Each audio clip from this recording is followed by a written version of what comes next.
Hi friends, நேற்று நம்ம போட்ட வீடியோவில் இந்த பிங்க் கலர் ப்ரேஸ்லெட் எப்படி பண்ணீங்கன்னு சொல்லி ஒரு கஸ்டமர் வந்து நம்மளுக்கு கமெண்ட் பண்ணியிருந்தாங்க. வாங்க அதோட ரீக்ரியேஷன் வீடியோ வந்து பார்த்துடலாம்.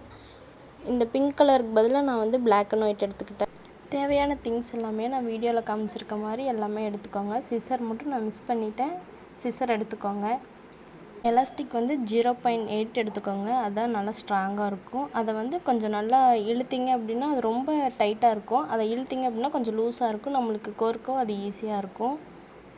அப்புறம் லைன் பை லைன் ஒவ்வொரு பீட்ஸாக நம்ம கோர்த்துக்க வேண்டியது தான். நான் வீடியோவில் காமிச்சிருக்க மாதிரியே எல்லாத்தையுமே ஒன் பை ஒன்னாக கோர்த்துக்கோங்க.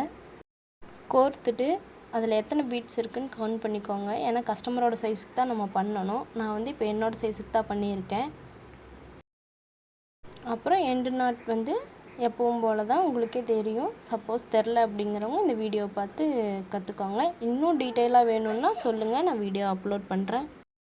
இப்போ ஆல்மோஸ்ட் ப்ரேஸ்லெட் கம்ப்ளீட் ஆயிடுச்சு. இன்னும் நம்ம சாம்ஸ் மட்டும் போடணும். அதே மாதிரி நாட் போட்டுட்டு எக்ஸ்ட்ரா இருக்கிற எலாஸ்டிக்கை கட் பண்ணிடுங்க. அதுக்கப்புறம் நான் உங்களுக்கு இழுத்து கட்டியிருக்கேன் பாருங்கள், அது எந்த அளவுக்கு ஃப்ளெக்சிபிளாக இருக்குதுன்னு சொல்லிட்டு. நெக்ஸ்ட் வந்து நம்ம சாம் மாட்டிக்கலாம். ஜம்ப்ரிங் ஓப்பன் பண்ணி அதில் வந்து நம்ம பென்டென்ட்டை போட்டு க்ளோஸ் பண்ணிட்டோம்னா நம்மளோட ப்ரேஸ்லெட் ரெடி ஆயிடுச்சு. அவ்வளோதான், நம்ம ப்ரேஸ்லெட் கம்ப்ளீட் ஆயிடுச்சு. பிங்க் நல்லாயிருக்கா இல்லை பிளாக் அண்ட் ஒயிட் நல்லாயிருக்கா அப்படின்னு சொல்லி கமெண்ட் பண்ணுங்கள். இது மாதிரி இன்னும் நிறைய ப்ரேஸ்லெட் கலெக்ஷன் பார்க்குறதுக்கு நம்மளோட நிவி ஃபேஷன் சேனலை சப்ஸ்கிரைப் பண்ணி வச்சுக்கோங்க. மறக்காமல் ஃபாலோ பண்ணுங்கள். இதோட ஃபோட்டோ எல்லாமே நான் பின்னாடி அட்டாச் பண்ணுறேன், அதையும் பாருங்கள்.